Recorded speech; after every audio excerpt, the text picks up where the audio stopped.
Over the last couple of years on this channel, we have taken an in-depth look into the history and playability of a number of different games consoles. I have taken you on a journey examining retro powerhouses such as the Sega Dreamcast and the real 3DO, and even taken you around the planet with me to look at a variety of different handhelds around the world. This YouTubing has overall led to some crazy adventures, and today's adventure is going to be as crazy as any we have been on. So we are going to take a deep look into the Sega 32X and discuss whether or not it is worth playing today. Now, I am sure by now many of you have heard the exact same thoughts and opinions echoed across the YouTube ecosystem, condemning the platform and writing it off as no more than an overpriced curiosity. Something I have learned from making these videos though is that many YouTubers and comment sections alike share similar shallow views, which are often backed and provided with little in the way of experience with these systems. I would even go as far to say that many people appear to be afraid of stepping out of their retro gaming comfort zone altogether and stick to saturated systems like the NES and the Super Nintendo for all of their vintage gaming experiences. I, on the other hand, like to sample many of the different fine wines of gaming, even if sometimes these fine wines are more of an acquired taste. So, in order to get the fullest, most well-rounded opinion possible on the 32X, I have taken it upon myself to play every single game ever released on the system. Yeah.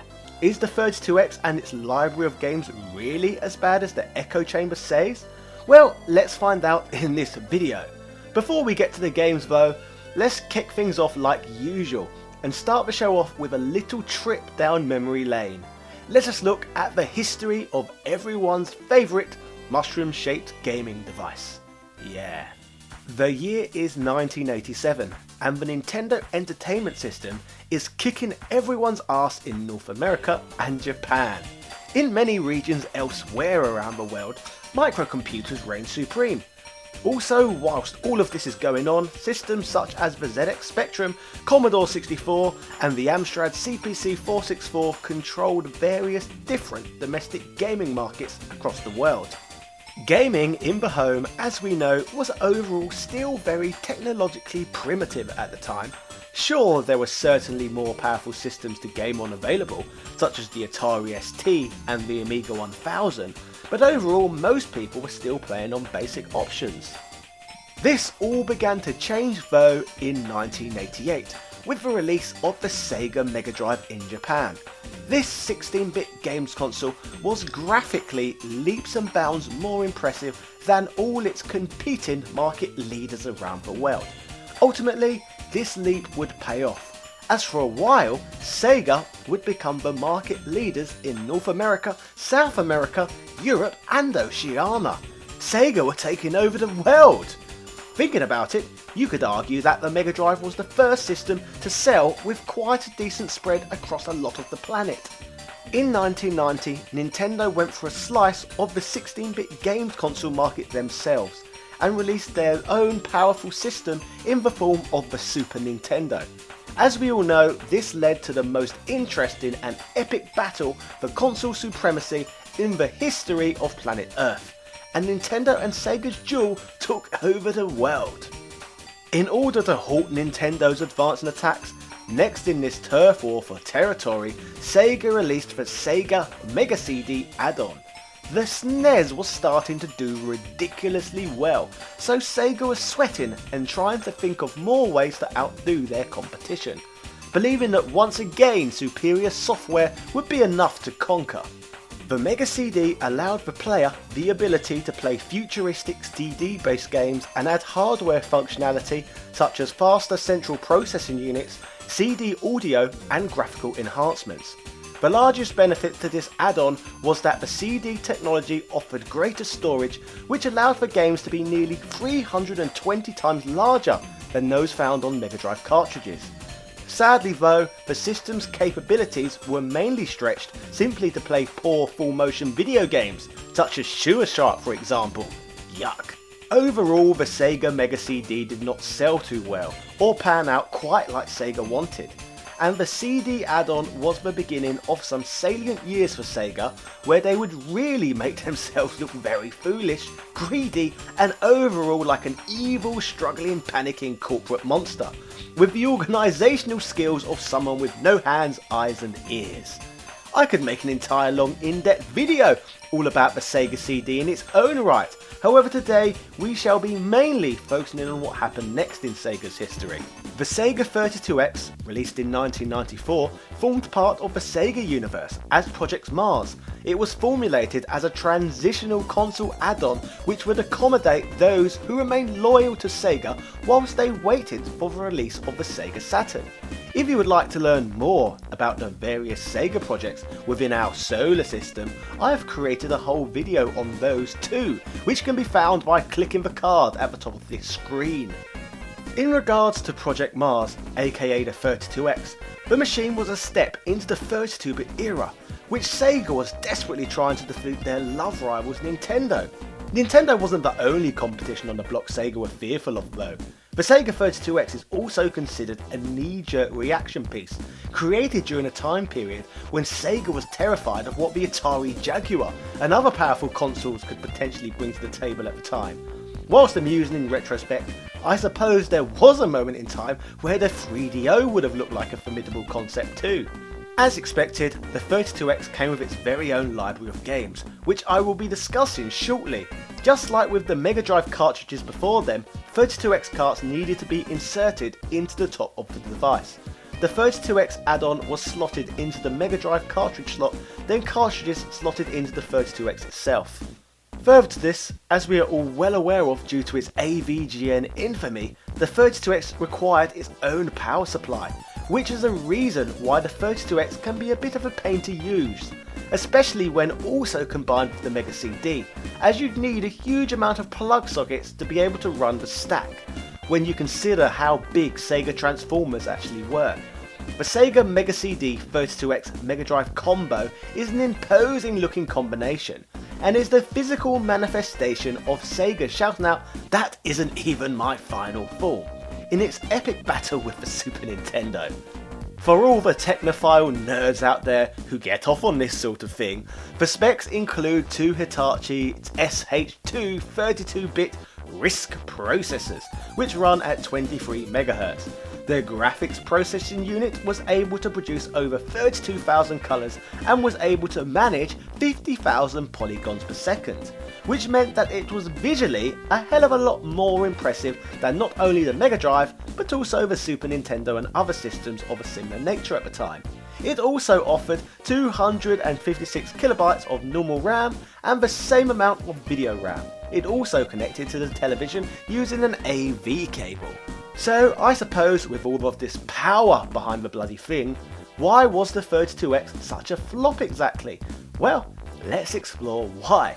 Originally, the decision to create the 32X was made by Sega CEO Hayao Nakayama, if that's how it's pronounced, and was widely supported by employees at Sega of America.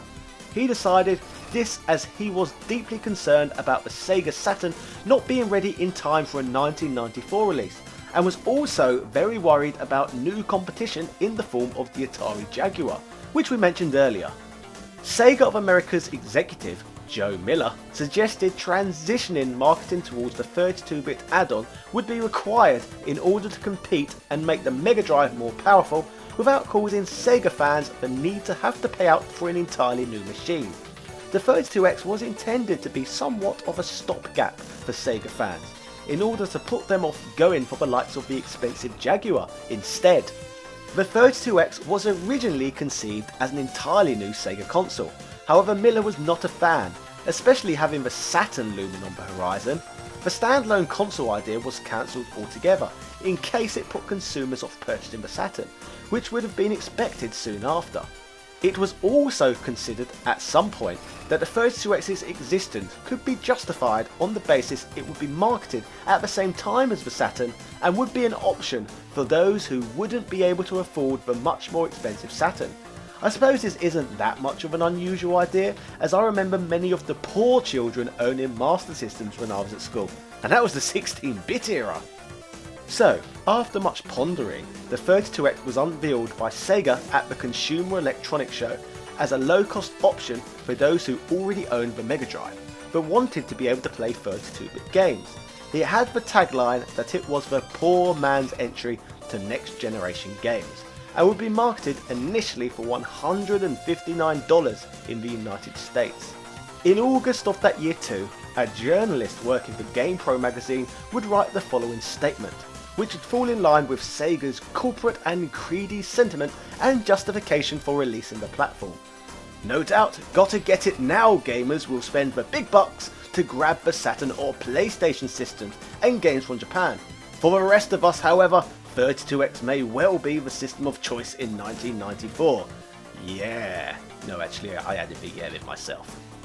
In order to be able to meet the November 1994 deadline for release, both the hardware for the console and the games which were intended for launch were rushed through, which as we all know is definitely not the most sensible way to introduce a new product to the market.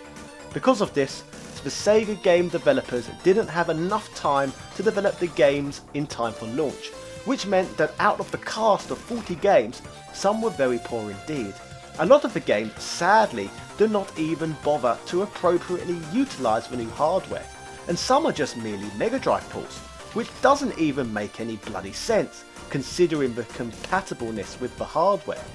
Saying that, we have witnessed this nonsense again recently, with Mario and Luigi Bowser's Inside Story being ported from the DS to the 3DS, despite the 3DS being able to play the whole DS library anyway. Who buys this tripe? In regards to the 32X, Sega had actually also gone so far as to formally announce 12 games which were going to be available at launch, and 50 games which were due for release in 1995 from third-party developers. More 32X difficulties arose when there became a huge shortage of 32-bit chips, as they were required for both the 32X and Saturn simultaneously. Another issue was the language barrier between Sega of Japan and Sega of America. This caused all sorts of numerous delays, as important messages got lost in translation. When the 32X finally did see a launch, only 6 titles of the 12 games which were promised were available, which included Doom, Star Wars Arcade, Virtual Racing Deluxe and Cosmic Carnage. These games weren't cheap either, being marketed just shy of bloody $70 each. Hardly a budget option, eh? Out of these games, Cosmic Carnage is particularly bad, leading the press to make a laughingstock of it, setting the trend for the general echo chamber of how the 32X is perceived today. After the launch, the 32X was very poorly marketed, and by the end of 1994, the 32X had only managed to shift a measly 665,000 units, and was considered a complete commercial failure. Part of this is attributed to the Saturn actually managing a release in 1994 after all. This meant that many people who would have considered buying the 32X in America would have been discouraged and decided to save their money and wait for the US launch of the Saturn instead.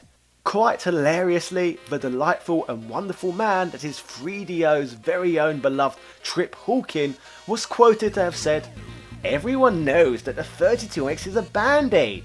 It's not a next generation system, it's fairly expensive, it's not particularly high performance, and it's hard to program for, and it's not compatible with the Saturn." That was my American accent again, did you like that? Anyway, adding insult to injury, many of the top third-party developers of the time were simply not interested in dabbling with this console peripheral, on the basis they had some much stronger consoles on the horizon, including heavy hitters such as the PlayStation, Nintendo 64 and indeed the Sega Saturn itself, which were all much more attractive prospects than the 32X. In regards to these third-party publishers, Capcom and Konami were amongst the big names who were initially on board with the 32X, who later cancelled their interest in favour of moving on to these other platforms. All in all, this further backed up how this project was doomed to fail from the beginning. By 1996, Sega finally admitted defeat, advising they had finally realised they had promised too much with the system and simply couldn't meet their promises against their own time constraints.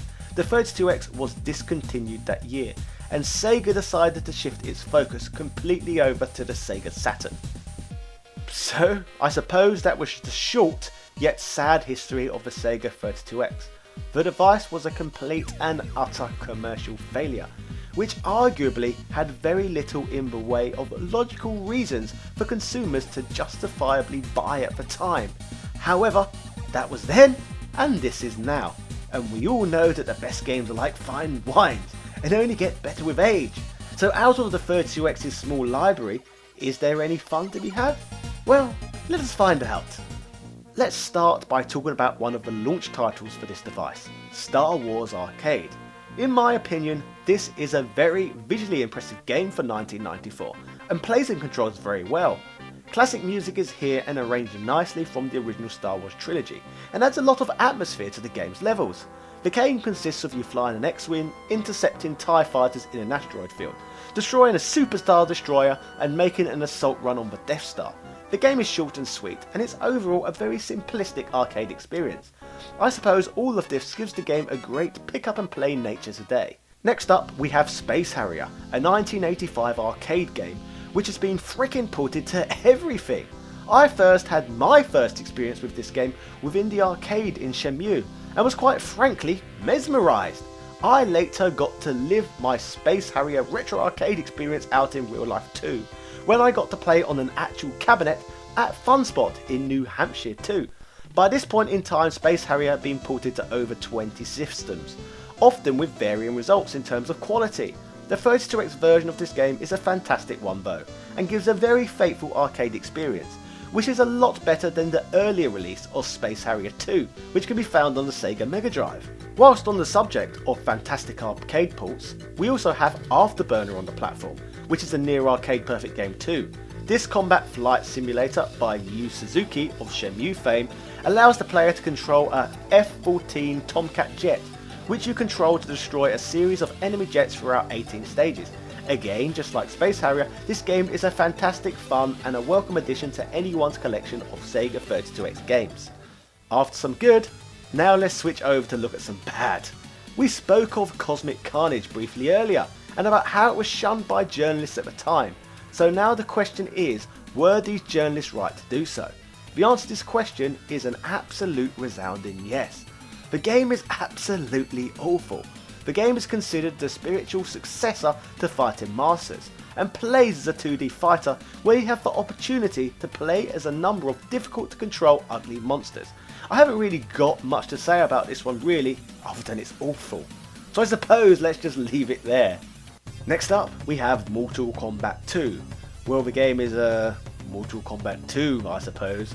As a child I remember people absolutely obsessing over the Mortal Kombat franchise, despite the fact that the games are arguably extremely subpar fighters. I remember as a child there were morons in my class who genuinely believed Mortal Kombat games were better than Street Fighter. Like, what the bloody hell was that all about?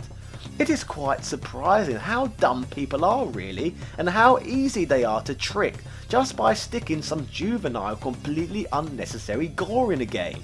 The game's designed to be sold to the Neanderthal core gamer I suppose, much like Call of Duty today. So after talking about two fighters I do not like, let's talk about one I do like. This game's quality and hilarity completely caught me off guard, as it is one I'd never tried out before. Wrestling games can be really hit and miss, but Wrestlemania, the arcade game, is fantastic fun. The game actually plays more like a fighter I suppose than it does a wrestling game, and graphically looks quite similar to the game I was just moaning about, Mortal Kombat. This game is absolutely insane, and makes no effort to take itself seriously in any matter. The game features ridiculous animations such as Yokozuna dropping turkey legs all over the ring, and a bloody Undertaker doing ghost Hadoukens. This game apparently saw a release on the PS1 and Saturn II, however I have not played the other versions, so I cannot contrast and compare. Either way, wrestling fan or not, you should try out this ridiculous game. This game is called BS Racers, which is a Mario Kart clone that is a spin-off from the Chuck Rock series of games, so I suppose this game gets to rip off both Mario Kart and the Flintstones simultaneously. Very nice. From my experiences with this game, it is nothing special, but at the same time, there isn't that much wrong with it either. It kinda reminds me of Street Racer, which is another Super Mario Kart clone I remember having back in the day. One of the most iconic games for the Sega 32X is Metalhead. Metalhead is an extremely impressive looking game for the period, and is a 3D first person shooter mecha simulation developed and published by Sega themselves. The game features full textures and mapped polygons. The levels in this game are broken down into missions, though most of the missions are to destroy all of the enemies in that particular area using the mech's various projectile weapons. The game is nothing special today, and certainly nothing to rush to play. However, the game is an impressive example of what the 32X was capable of. Speaking of impressive looking games, aesthetically, one of my favourite looking games on the system is Calibri. The game is an odd little shooter where you control a hummingbird which offers numerous power-ups for the player. Each power-up in the game follows different patterns including spread shots and homing in on enemies. The game also features a number of puzzles which grow increasingly difficult with each level. Personally, I couldn't really get into this game from my experiences with it. However, as mentioned earlier, at least it looks very beautiful. One game that has a particularly bad reputation on the 32X is Spider-Man Web of Fire. This side-scrolling platformer really is not as bad as people say. To excuse the pun, the game by no means sets the world on fire. However, in my opinion, it's okay. This 1996 title was the last ever game to see a release on the 32X, and for this reason, the game is the rarest and most expensive game on the platform. Complete copies of this game are currently selling for £350, a crazy amount of money for a game of less than average quality. That's crazy collectors for you, I suppose. Virtua Fighter is one of the earliest examples of a game within the fighting genre made from polygons. Virtua Fighter for the 32X came out on the system several months after it had already seen a release on the Sega Saturn, so overall this is far from the best version of the game. Once again, not really that much to comment on about this one, the game is Virtua Fighter. Another game that was ported to everything which has a half decent 32X version is Doom. Due to the game's extra power, it certainly looks a lot better than the Super Nintendo version, and a hell of a lot better than the abysmal effort which was featured on the 3DO. The game is just Doom though, and better versions of the game can be experienced on other platforms. A rather striking looking 2D platformer is Tempo. Aesthetically, this is a wonderful looking game. However, much like Calibri, I didn't really feel that the gameplay quality really matches up to the art direction's level. The level layouts are all kinds of all over the place, and often it is difficult to tell which is background scenery and which is actual platforms you can interact with and stand on. I guess in terms of gameplay and layout, Tempo reminds me quite a lot of Wayne's World on the Super Nintendo, which is never a good thing really. Mother Base is a Japanese space shooter, and the only game in the Zaxxon series to feature 3D polygons. I got a fair amount of enjoyment out of this strange looking isometric game, and this is certainly one of the more unique looking titles within the 32X library. The game was quite harshly criticised around the time of release, however I do think this one is not too bad, so give it a try if you like. Finally on this list, I have left with what I believe to be the best till last. Previously I have heard a lot of bad things about Knuckles Chaotix, however upon experiencing the game myself, I have discovered most of these claims to be completely untrue. Knuckles Chaotix is the lost gem within the classic Sonic series, since this game has not been ported to literally everything, like all of the other games in the series. Even utter tripe, like Sonic 3D and Sonic Spinball received regular re-releases, but there is no love for Knuckles. I actually have an insane amount to say about this game, and after my 32X marathon, this is not only my favourite 32X game ever, but is my favourite Sonic game full stop. Sonic 3, Sonic CD, Sonic Mania? Nope, you want to be playing Knuckles Chaotix. My favourite thing about this game of all was the fact that the experience felt less like a lazy rehash like we got with most of the other Sonic platformers at the time. The game introduces new deep platforming mechanics and non-linear order of stages and becomes a much more meaningful experience, rather than simply trying to run through each stage as fast as possible. This is a thinking man's Sonic game, and reminds me in terms of gameplay a lot of Rystar on the Mega Drive. I could now talk about my newfound love for Chaotix all day, however I have decided to dedicate an entire video all about that for next week. So I am going to shut up about that matter for now, but I advise you to stay tuned for an in-depth video all about Knuckles Chaotix. So ladies and gentlemen, I hope you enjoyed hearing about the history of the Sega 32X and enjoyed your brief look at what some of the system's add-ons library has to offer. The Sega 32X's game library is extremely small and limited in comparison to most of the more popular systems. The platform's failings certainly cut the device's lifecycle short, and the after effects can be felt today from the system's lack of choice. Despite all of this though, if you are willing to forget history for a moment and play the Sega 32X with an open mind, there is absolutely no doubt that there is still a lot of fun to be had from the platform. The system offers some strong arcade ports, some interesting unique niche titles, and most importantly is the only console in gaming history to feature a release of Knuckles Chaotix. In my opinion, the most underrated Sega game in the company's entire lifespan.